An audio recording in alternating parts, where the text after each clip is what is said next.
আসসালামু আলাইকুম। চিরুনি আমাদের কি কাজে লাগে আমরা প্রত্যেকেই জানি।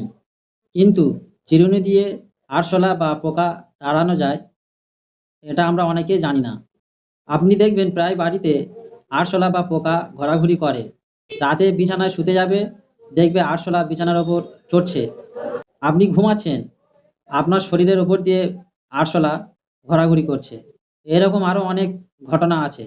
আরো যদি আপনার শরীরে কোনো ব্যথা থাকে বা ঘা থাকে, তো দেখবেন আরশোলা ওই ব্যথাটাকে চাটে এবং আরশোলার নালা ওই ব্যথায় লেগে ব্যথা বেড়ে যায়। এরকম আরো অনেক রকম ব্যথা আছে যেগুলো দিন, দিন বেড়ে যায়। তো এর কারণ আমরা বুঝতে পারি না। এই আরশোলা কিভাবে তাড়ানো যায়? এরকম করে আমাদের আরো অনেক পেরেশানি হতে হয়। আর কোনো অসুবিধা নেই। আমি যে প্রসেসটা বলবো আপনারা যদি মেনে চলেন, তাহলে আর কোনো অসুবিধা থাকবে না। এটা নিয়ে আমি অনেক পরীক্ষা করেছি, সফলও হয়েছি।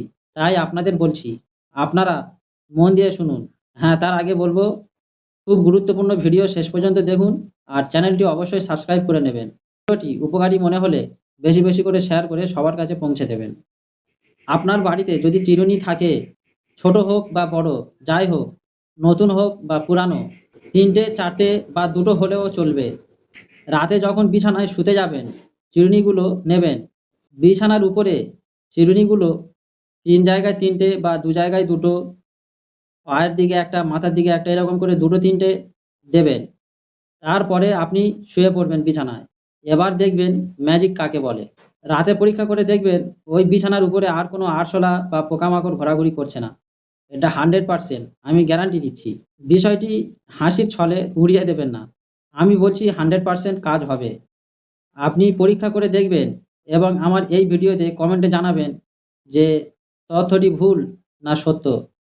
আর যদি ভিডিওটি না পান তো সেই হিসেবে চ্যানেলটি সাবস্ক্রাইব করে রাখবেন। তাহলে এই ভিডিওটি আবার দেখতে পাবেন। এরকম ভিডিও, নিত্য নতুন ভিডিও, তথ্যমূলক ভিডিও পাওয়ার জন্য চ্যানেলটি সাবস্ক্রাইব করবেন। আর উপকারী মনে হলে তাহলে ভিডিওটি বেশি, বেশি করে শেয়ার করে সবার কাছে পৌঁছে দেবেন। সবাই ভালো থাকবেন, সুস্থ থাকবেন।